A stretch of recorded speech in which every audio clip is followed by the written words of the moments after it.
Hello দর্শক বন্ধুরা, আমি doctor Sheikh Shahriar Ahmed, consultant dermatologist practising at Kolkata. অনেক সময় পেশেন্টরা আমাদেরকে জিজ্ঞেস করেন, ডাক্তারবাবু ওজন কমাবো কিভাবে, বা আমরা ডায়েট কিভাবে করব, বা ডায়েটের জন্য কোন কোন খাবারগুলো ভালো, কোন কোন খাবারগুলো খারাপ, ভালো শর্করা বা ভালো কার্বোহাইড্রেট বলতে কি বোঝায়, খারাপ শর্করা বা খারাপ কার্বোহাইড্রেট বলতে কি বোঝায়। তো এই সমস্ত জিনিস নিয়ে আমরা আজকে ডিটেলসে আলোচনা করব। এই জিনিসটি বুঝতে গেলে আপনাদের প্রথমেই যে শব্দটি সম্পর্কে ভালোভাবে জানতে হবে সেটি হচ্ছে গ্লাইসেমিক ইন্ডেক্স। এই গ্লাইসেমিক ইন্ডেক্সটি কি এবং কোন কোন খাবারের গ্লাইসেমিক ইন্ডেক্স বেশি, কোন কোন খাবারের গ্লাইসেমিক ইন্ডেক্স কম, এগুলো নিয়েই আমরা আজকে ডিটেলসে আলোচনা করব। গ্লাইসেমিক ইন্ডেক্স বলতে এটা বোঝায় যে কোনো শর্করা বা কার্বোহাইড্রেট বা সুগার আমরা খেলাম, সেটি আমাদের রক্তে শর্করার মাত্রা কত দ্রুত এবং কত বেশি বাড়ায়। আপনারা এই ছবিটি দেখলে বুঝতে পারবেন যে হাই গ্লাইসেমিক ইন্ডেক্স বলতে বোঝায় যে একটি শর্করা যখন আমরা খেলাম তার কয়েক মিনিটের মধ্যে এর মাত্রাটি খুব দ্রুত হারে বেড়ে গেছে। এটাকে আমরা সুগার স্পাইকও বলে থাকি।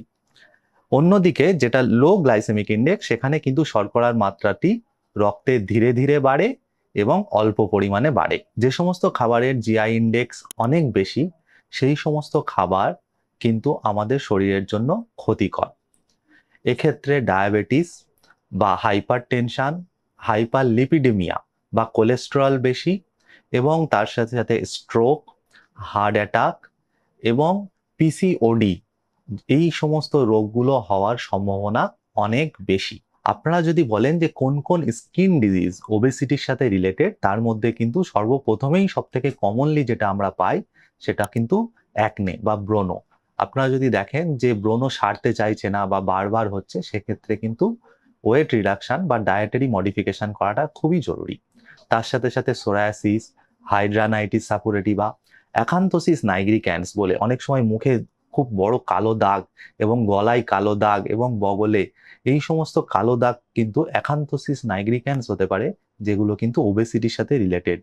এছাড়া লাইপোডার্মাটোস্ক্লেরোসিস, সেবোরিক ডার্মাটাইটিসের মতো বহু রোগ যেগুলো ওবেসিটির সাথে রিলেটেড। এরপরে আমরা আসবো যে হাই গ্লাইসেমিক ইন্ডেক্স বলতে আমরা কি বুঝি এবং মিডিয়াম ও লো গ্লাইসেমিক ইন্ডেক্স বলতে কি বুঝি। হাই গ্লাইসেমিক ইন্ডেক্স মানে যে সমস্ত খাবারের জিআই ভ্যালু 70 বা তার উপরে, মিডিয়াম বলতে 55 থেকে নিয়ে 69, এবং লো জিআই মানে যাদের GI value less than 55। Glycemic index ক্যালকুলেশনের ক্ষেত্রে আমরা গ্লুকোজের গ্লাইসেমিক ইন্ডেক্সকে 100 ধরি এবং তার সাথে অন্যান্য খাবারের গ্লাইসেমিক ইন্ডেক্সকে আমরা কম্পেয়ার করি যে এটা গ্লুকোজের গ্লাইসেমিক ইন্ডেক্সের থেকে বেশি না কম। যদি কম হয় তাহলে তার পার্সেন্টেজ কত। সুতরাং গ্লুকোজের গ্লাইসেমিক ইন্ডেক্সকে আমরা সর্বোচ্চ ধরি, যেটা 100। এই গ্লুকোজ মানে যে গ্লুকোজটি আপনারা কিন্তু দোকান থেকে কিনে খান, সেটা কিন্তু পিওর গ্লুকোজ, যেটাকে আপনারা অনেক সময় হেলদি ড্রিঙ্ক হিসাবে খান বা এনার্জি ড্রিঙ্ক হিসাবে খান। মনে রাখতে হবে এই গ্লুকোজের গ্লাইসেমিক ইন্ডেক্স কিন্তু সর্বোচ্চ। এরপরে আমরা আসি টেবিল সুগার। টেবিল সুগার বা রিফাইন্ড সুগারের গ্লাইসেমিক ইন্ডেক্স কিন্তু খুবই হাই, প্রায় 68। আমরা মধুর ক্ষেত্রে দেখব গ্লাইসেমিক ইন্ডেক্স কিন্তু 58, যথেষ্ট বেশি। জ্যাগারি বা গুড়ের ক্ষেত্রে 84, হানির থেকেও বেশি। একটা জিনিস মাথায় রাখবেন, আমরা সুগার রোগীদের কিন্তু চিনির বদলে অনেক সময় গুড় খেতে বলি। গুড়ের গ্লাইসেমিক ইন্ডেক্স কিন্তু চিনির থেকেও বেশি। আমরা অনেক সময় হানি বা মধুকে অনেক উপকারী খাবার হিসাবে ধরি, কিন্তু হানির গ্লাইসেমিক ইন্ডেক্স কিন্তু যথেষ্ট বেশি। এটি খুব দ্রুত আপনার ব্লাডে সুগারের মাত্রাকে বাড়ায় এবং সুগার স্পাইক করে, যেটা আস্তে আস্তে ইনসুলিন রেজিস্ট্যান্সের দিকে নিয়ে যায়। সুগার রোগীদের ক্ষেত্রে তো এটা একদমই খাওয়া চলবে না, কিন্তু অন্যান্য মানুষ যারা সুস্থ তারা যদি রেগুলার খান, তাদের কিন্তু সুগার হয়ে যাওয়ার সম্ভাবনা খুবই বেশি। আপনারা যদি লক্ষ্য করেন যে হানির নিউট্রিশনাল ভ্যালু প্রতি 100 গ্রাম হানিতে কিন্তু 82% মানে 82 গ্রাম শর্করা বা সুগার বা কার্বোহাইড্রেট থাকে। বাকি সমস্ত নিউট্রিশন এবং মিনারেল মিলিয়ে কিন্তু মাত্র 18% এটা কনসিডার করতে হবে। এরপরে আমরা রেগুলার যে খাবারগুলো খাই সেগুলোর গ্লাইসেমিক ইন্ডেক্স আমরা একটু দেখে নিই। প্রথমেই আসছে সাদা ভাত, এর গ্লাইসেমিক ইন্ডেক্স কিন্তু 73, এটা হাই গ্লাইসেমিক ইন্ডেক্সের মধ্যে পড়ছে। অন্যদিকে আমরা অনেক সময় ব্রাউন রাইসকে হেলদি মনে করে খাই, যে আমার ডায়াবেটিস হয়েছে বা ওজন কমাবো, সেক্ষেত্রে সাদা ভাতের থেকে ব্রাউন রাইস খেলে হয়তো উপকার হবে, কিন্তু ব্রাউন রাইসের গ্লাইসেমিক ইন্ডেক্স কিন্তু 66, যদিও এটি হোয়াইট রাইসের থেকে কম, কিন্তু এটা কিন্তু যথেষ্ট কম নয়। বাসমতি রাইসের 58। অন্যদিকে যে আমরা আটার তৈরি রুটি খেয়ে থাকি, এর গ্লাইসেমিক ইন্ডেক্স কিন্তু 70। তার মানে যারা মনে করেন বা যে সমস্ত সুগার রোগীরা মনে করেন যে রুটি খাওয়াটা ভাত খাওয়ার থেকে অনেক বেশি ভালো, তারা মনে রাখবেন ভাতের গ্লাইসেমিক ইন্ডেক্স যদি 73 হয়, রুটির কিন্তু 70, মানে প্রায়ই কাছাকাছি। তার মানে আপনি রুটিতে শিফট করলে যে আপনার ওজন দ্রুত কমে যাবে বা ভাতের বদলে রুটি খেলে আপনার সুগার কমে যাবে, এই ধারণাটি কিন্তু ভুল। এরপরে আমরা দেখব যে এতে সুগারের পার্সেন্টেজ বা লোড কতটা, সেটা গ্লাইসেমিক লোড বলে, সেটি একটি আলোচনার বিষয়। কিন্তু এখানে আমরা যেটা দেখতে পাচ্ছি যে আটা এবং ভাত সমানে সমানে চলছে। এরপরে আমরা আসি সব থেকে ক্ষতিকারক, যার নাম হচ্ছে ময়দা, রিফাইন্ড ফ্লোর। এর গ্লাইসেমিক ইন্ডেক্স কিন্তু 85। সুতরাং মনে রাখবেন ময়দার তৈরি সমস্ত জিনিস ভাত রুটির থেকেও ক্ষতিকর। ময়দার তৈরি জিনিস বলতে আমরা কি বুঝি? ময়দার তৈরি পারোটা হতে পারে, এছাড়া আমরা যে সমস্ত বার্গার বা পিৎজা খেয়ে থাকি, ময়দার তৈরি যে সমস্ত পাউরুটি তৈরি হয়, এছাড়া চপ, মোগলাই, চাউমিন, সিঙ্গারা, সমস্ত ধরনের জিনিস যেগুলো ময়দা থেকে তৈরি হয়, এগুলোর ক্ষেত্রে কিন্তু আমাদের বিশেষভাবে সচেতন হতে হবে। ময়দা সুগার স্পাইক আপনার রিফাইন্ড সুগারের থেকেও দ্রুত গতিতে বাড়ায়, সুতরাং ময়দা থেকে কিন্তু সম্পূর্ণ সাবধানতা অবলম্বন করতে হবে। এরপরে আমরা আসি ব্রেড, পাউরুটির ক্ষেত্রে আপনার গ্লাইসেমিক ইন্ডেক্স কিন্তু 70 এবং ব্রাউন ব্রেড হচ্ছে 65, যেটা কাছাকাছি রুটি এবং ভাতের।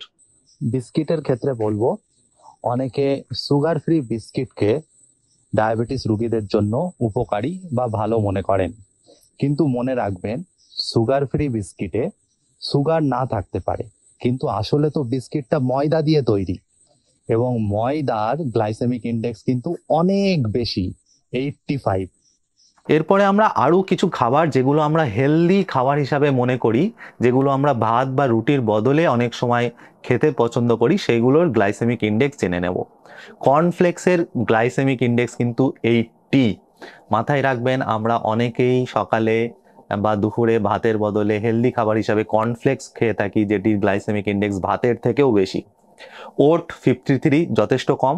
জোয়ার 62, বাজরা 54, রাগি 62।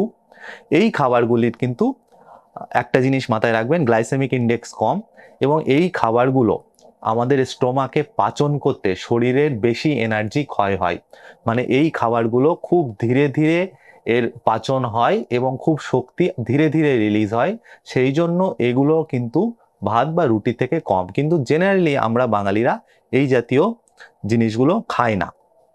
সব থেকে অবাক করা বিষয় সেটা হচ্ছে মুড়ি, পাফড রাইস, গ্লাইসেমিক ইন্ডেক্স 90। ভাত আপনারা দেখেছেন 73, ময়দা 85, মুড়ি 90। সুতরাং খেয়াল রাখবেন যারা মনে করেন মুড়ি শরীরের জন্য ভালো, সেক্ষেত্রে এই জিনিসটি একটি চিন্তার বিষয়। পপকর্ন 55, এটা মিডিয়াম রেঞ্জে পড়ছে। পোহা 40, এটি যথেষ্ট উপকারী। উপমা 60, টোফু 15। সুতরাং আমরা দেখতে পাচ্ছি টোফুর গ্লাইসেমিক ইন্ডেক্স কিন্তু যথেষ্ট কম। এরপরে আমরা স্যালাড নিয়ে একটু দেখে নিই যে স্যালাডে যে সমস্ত জিনিসগুলো আমরা ব্যবহার করে থাকি তার গ্লাইসেমিক ইন্ডেক্স কেমন। ব্রোকলি 15, খুবই কম, খুবই ভালো খাবার। টমেটো 23, ক্যারট 30, কিউকাম্বার শসা 15। তার মানে আমরা দেখতে পাচ্ছি যে স্যালাডের এই কম্পোনেন্টগুলো কিন্তু গ্লাইসেমিক ইন্ডেক্স যথেষ্ট কম, এবং এগুলোকে পাচন করতে শরীরের যথেষ্ট কষ্ট হয়, যথেষ্ট এটিপি খরচ করতে হয়। সুতরাং এর কিন্তু নিউট্রিশনাল ভ্যালু যথেষ্ট বেশি। অন্যদিকে পটাটোর সাথে যদি এগুলো আপনারা কম্পেয়ার করেন, আলুর কিন্তু 85। আপনারা জানেন যে আমরা সুগার রোগীদের ক্ষেত্রে অনেক সময় আলু খেতে বারণ করি। 85 প্রায় ময়দার সমতুল্য, ভাত রুটির থেকেও বেশি। তার মানে এটি কিন্তু আপনার সুগার স্পাইক খুব দ্রুত করে। এরপরে আমরা কিছু কিছু তরল খাবারের গ্লাইসেমিক ইন্ডেক্স জেনে নেব। যেমন হচ্ছে মিল্ক, ফুল ফ্যাট মিল্ক যদি হয় তাহলে তার গ্লাইসেমিক ইন্ডেক্স 39, যেটা যথেষ্ট ভালো, লো জিআই এর মধ্যে পড়ছে। Black tea 0 glycaemic index, green tea 0 glycaemic index. এক্ষেত্রে মনে রাখতে হবে এই টি গুলো কিন্তু শর্করা বা চিনি ছাড়া। আপনি যদি চিনি মেশান তাহলে কিন্তু এই 0 আর থাকবে না, তখন কিন্তু সুগার স্পাইক খুব দ্রুত হবে। রিফাইন্ড সুগারের সঙ্গে তখন আমাদের তুলনা করতে হবে। ব্ল্যাক কফি 50, অন্যদিকে কোক কিন্তু 63। এটা আমাদের মাথায় রাখতে হবে, কোক কিন্তু আমাদের সুগার স্পাইক খুব দ্রুত বাড়ায়। বিশেষ করে যদি আপনারা একটা মিলের পরে, যে মিলটি ময়দা দিয়ে তৈরি, লাইক পিৎজা অর বার্গার, তার সাথে সাথে যদি আপনি কোক খান তাহলে সুগার স্পাইকের একটা বিস্ফোরণ ঘটতে পারে। এরপরে আমরা আসবো খুব ইন্টারেস্টিং একটি বিষয়ে, সেটি হচ্ছে গ্লাইসেমিক ইন্ডেক্স অফ ফ্রুটস। বিভিন্ন ফল, সমস্ত ফলই কি উপকারী? সমস্ত ফলই কি ডায়াবেটিস রোগীদের জন্য ভালো? সমস্ত ফলই কি ওজন কমাতে সাহায্য করে? এই জিনিসটা আমরা দেখে নেব। ম্যাঙ্গোর 54 মানে লো গ্লাইসেমিক ইন্ডেক্সের মধ্যেই পড়ছে। ওয়াটারমেলন 65 মিডিয়াম গ্লাইসেমিক ইন্ডেক্সের মধ্যে পড়ছে। অরেঞ্জ 45, লিচু 48, এগুলো লো এর মধ্যেই পড়ছে। জ্যাকফ্রুট বা কাঁঠাল 75 মানে গ্লাইসেমিক ইন্ডেক্স খুবই বেশি। গ্রেপস 50, অ্যাপেল 36, অ্যাপেল খুবই কম গ্লাইসেমিক ইন্ডেক্স। পাইনঅ্যাপেল কিন্তু 66 মানে যথেষ্ট বেশি। কিশমিশ 64, ব্যানানা 56, ডেটস বা খেজুর 42 এবং পাপায়া 60। তাহলে আমরা দেখতে পাচ্ছি যে ম্যাঙ্গো, ওয়াটারমেলন, জ্যাকফ্রুট এবং পাইনঅ্যাপেল এবং কিশমিশ, এই জাতীয় জিনিসগুলোর গ্লাইসেমিক ইন্ডেক্স ফলের মধ্যে যথেষ্ট বেশি। সুতরাং এই সমস্ত খাবারগুলো আমরা চেষ্টা করব সুগার রোগীরা না খেতে। ফলের ক্ষেত্রে একটা জিনিস মাথায় রাখবো যে ফলে গ্লাইসেমিক লোড কিন্তু কম। এই গ্লাইসেমিক লোড কথাটার মানে কি? গ্লাইসেমিক লোড ইন্ডিকেট করে একটি খাবারের শর্করার পার্সেন্টেজ বা মাত্রা কতটা। যেমন যদি আপনি লক্ষ্য করেন যে রুটি এবং ওয়াটারমেলন বা তরমুজ দুজনেরই গ্লাইসেমিক ইন্ডেক্স কিন্তু কাছাকাছি, কিন্তু ওয়াটারমেলনের গ্লাইসেমিক লোড বা পার্সেন্টেজ অফ কার্বোহাইড্রেট ওয়াটারমেলনে খুবই কম। সেই জন্য একই পরিমাণ রুটি বা একই পরিমাণ ওয়াটারমেলন যদি আপনি খান, আপনার শরীরে শর্করার মাত্রা ওয়াটারমেলন কিন্তু অতটা বাড়াবে না যতটা রুটিতে বাড়বে। সেই জন্য আমাদের যে কনসেপ্টটি ইউজ হয় সেটা হচ্ছে গ্লাইসেমিক লোড। এই ছবিতে আপনারা দেখতে পাচ্ছেন গ্লাইসেমিক লোড আমরা কিভাবে ক্যালকুলেট করি। এই গ্লাইসেমিক লোডের ক্ষেত্রেও কিন্তু আমরা লো, মিডিয়াম এবং হাই সেটা দেখে নিতে হবে কোন খাবারের কেমন। যেমন লো বলতে আমরা 10 বা তার নিচে বোঝাই, মিডিয়াম বলতে 11 থেকে 19 এবং হাই বলতে 20 বা তার বেশি। এই চারটি থেকে আপনারা সুন্দরভাবে দেখতে পাচ্ছেন, যেমন হোয়াইট রাইসের গ্লাইসেমিক ইন্ডেক্স 73 এবং গ্লাইসেমিক লোড 41, কিন্তু ওয়াটারমেলনের গ্লাইসেমিক ইন্ডেক্স 65 কিন্তু গ্লাইসেমিক লোড মাত্র 8। ঠিক একইভাবে ব্রাউন রাইস, পটাটো, এদের কিন্তু গ্লাইসেমিক লোডটি বেশি। অন্যদিকে পাইনঅ্যাপেল বা কিশমিশ, ব্যানানা, গ্রেপস, এদের ক্ষেত্রে গ্লাইসেমিক লোড যথেষ্ট কম। তার মানে আমরা বুঝতে পারছি যে ফ্রুটসের গ্লাইসেমিক লোড যথেষ্ট কম। সেক্ষেত্রে ফ্রুটস কিন্তু আমরা খেতেই পারি, যদিও গ্লাইসেমিক ইন্ডেক্স যাদের বেশি সেই সমস্ত ফ্রুটস ডায়াবেটিস রোগীরা খাবেন না, বাকি সকলে খেতে পারেন।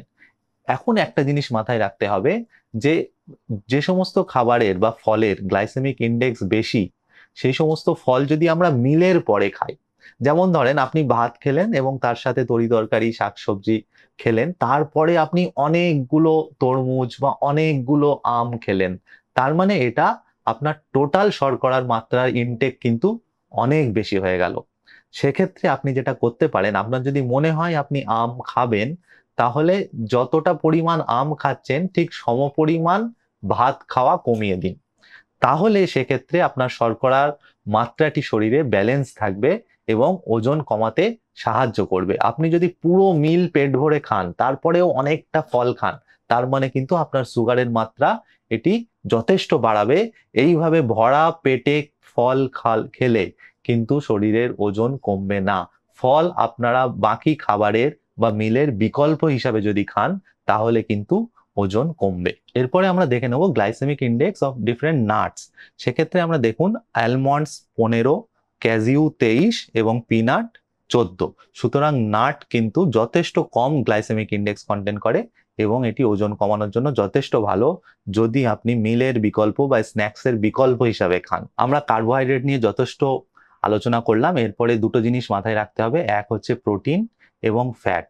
এক্ষেত্রে যে কনসেপ্টটি আসে সেটি হচ্ছে এদের ক্যালোরিফিক ভ্যালু। আমরা জানি প্রোটিন এবং কার্বোহাইড্রেটের ক্যালোরিফিক ভ্যালু হচ্ছে 4 কিলো ক্যালোরি পার গ্রাম। মানে প্রতি 1 গ্রাম কার্বোহাইড্রেট বা 1 গ্রাম প্রোটিন যদি আপনি খান, সেখান থেকে 4 কিলো ক্যালোরি শক্তি উৎপন্ন হয়। কিন্তু ফ্যাটের ক্যালোরিফিক ভ্যালু হচ্ছে 9 কিলো ক্যালোরি পার গ্রাম। তার মানে 1 গ্রাম ফ্যাট কনজিউম করলে 9 কিলো ক্যালোরি শক্তি উৎপন্ন হয়। এক্ষেত্রে আপনারা মনে রাখবেন যে শরীরের ওজন যদি কমাতে হয়, তাহলে কিলো ক্যালোরি এই জিনিসটি আপনারা শুনে থাকবেন। এই জিনিসটি কি? এটি হচ্ছে শরীরে যে পরিমাণ শক্তি বা ক্যালোরি তৈরি হয় কোনো একটা খাবারের পাচনে। সুতরাং যদি আমরা বেশি কিলো ক্যালোরি খাবার খাই এবং সেই পরিমাণ কিলো ক্যালোরি যদি আমরা বার্ন না করি আমাদের ডে টু ডে কাজের মাধ্যমে বা আমাদের এক্সারসাইজের মাধ্যমে, তাহলে ওই এক্সেস কিলো ক্যালোরিটা কিন্তু আমাদের শরীরে জমতে থাকবে এবং এটি জমতে জমতে আমাদের ওবেসিটির দিকে নিয়ে যাবে। এক্ষেত্রে আপনারা দেখতে পাচ্ছেন যে আমরা যে কিলো ক্যালোরির খাবার খাবো, তার থেকে বেশি কিলো ক্যালোরির খাবার যদি আমরা প্রত্যেকদিন বার্ন করে ফেলি, সেটা এক্সারসাইজের মাধ্যমে হোক, জগিং বা সুইমিং বা ওয়াকিং বা সাইকেলিং এর মাধ্যমে, তাহলে কিন্তু আমাদের শরীরে প্রত্যেক দিন একটা ডেফিসিট কিলো ক্যালোরি তৈরি হবে। সুতরাং মনে রাখবেন, যত kilo calorie per day deficit হবে আপনার ওজন তত কমতে থাকবে, যত কিলো ক্যালোরি পার ডে আপনার এক্সেস হবে তত আপনার ওজন বাড়তে থাকবে। এই কিলো ক্যালোরির ক্ষেত্রে সব থেকে বেশি কন্ট্রিবিউশন যিনি করেন তার নাম হচ্ছে ফ্যাট, কারণ প্রতি গ্রাম ফ্যাটের বার্নে কিন্তু 9 কিলো ক্যালোরি শক্তি তৈরি হয়। সুতরাং ফ্যাট খাবার থেকে বা তেল জাতীয় খাবারের থেকে আমাদের সাবধান থাকতে হবে। যে কোনো জিনিসে যার তেলের পরিমাণ বেশি বা তেলে ভাজা, যেমন সমস্ত ধরনের স্ন্যাক্স বা চিপস বা যেগুলো আমরা ধরুন সিঙ্গারা বা চাউমিন, মোগলাই, পরোটা, যেগুলো আপনারা প্রচন্ড তেলে রান্না হয়, প্রচন্ড তেলে রান্না করা মাংস, সেক্ষেত্রে আপনি মাংসটি আলাদা করে তুলে নিলেন, তেলটা ভাতে মাখলেন না বা তেলটা নিলেন না। ভাজাভুজি, যেমন আপনি মাছ খাচ্ছেন, মাছ ভাজা নয়, ডিম খাচ্ছেন, ডিম ভাজা নয়, বেগুন খাচ্ছেন, বেগুন ভাজা নয়, পটলের তরকারি খাচ্ছেন, পটল ভাজা নয়, আলু খাচ্ছেন, আলু ভাজা নয়। তাহলে যত ভাজাভুজি কম খাওয়া যায় বা অয়েল দিয়ে তৈরি যে সমস্ত জিনিস, সেটা যত পরিমাণ কম খাওয়া যায়, সেটা কিন্তু আমাদের খেয়াল রাখতে হবে কিলো ক্যালোরির হিসেবটাকে ব্যালেন্স করতে গেলে। প্রোটিন জাতীয় খাবার কিন্তু আমাদের শরীরের জন্য যথেষ্ট উপকারী এবং যে সমস্ত খাবারে পিওর প্রোটিন থাকে, যেমন মাছ, মাংস, ডিম, সয়াবিন, ডাল, এই সমস্ত খাবারগুলো কিন্তু জিআই ইন্ডেক্স খুবই কম, প্রায় জিরোর কাছাকাছি, প্লাস ফ্যাটের পরিমাণও যথেষ্ট কম। সুতরাং এই খাবারগুলো আমাদের জন্য যথেষ্ট জরুরি। সুতরাং এই কনসেপ্টটি যদি আপনার থাকে, তাহলে আপনি আপনার ডায়েট নিজেই সিলেক্ট করতে পারবেন। আপনি নিজেই বুঝতে পারবেন কোন খাবারটি ভালো, কোন খাবারটি ভালো নয়। সুতরাং আমরা ডিটেলসে আলোচনা করলাম আপনার ওজন কমানোর জন্য কি কি খাবেন বা কি কি করবেন। সুতরাং আজকের জন্য এইটুকুই। অনেক অনেক ধন্যবাদ।